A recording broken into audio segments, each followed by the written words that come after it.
Medyo malalim na siya.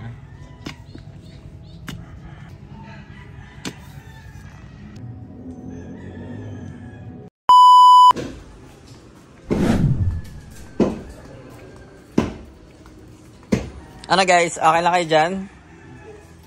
Bakit? Ang dami. Tang, anong tigas? Ano pa, Ilay, okay ka lang?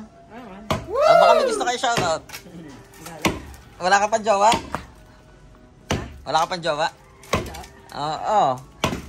Ikaw Mike, baka may shoutout ka? Wala siya shoutout. Tama si Master Lalog. So yun guys, what's up guys? So ngayon naghuhukay ang mga geng-geng dito dahil ililibing namin yung inuna ni baby na pinakabagong baby natin.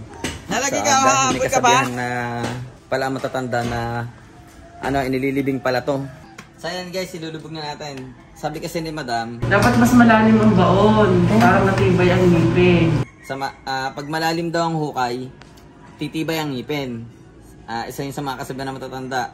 Tapos lagyan ko daw ng mga lapis at mga ballpen, sabi ni Mother Gang, para matalino. Kaya ko yan eh, ano? Ganun ang ginawa niya kay Angel sa inuna ni Angel. Ganun ang ginawa namin kay Angel. Ngayon, ganun pala yun. Nakaisip ako, lagyan ko ng mic para gumaling kumanta. Let's go.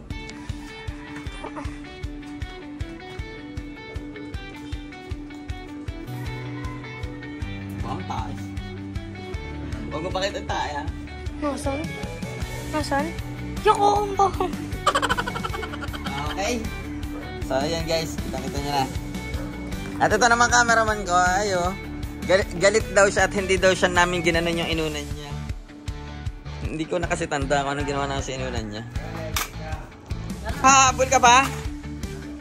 Ay mga ball.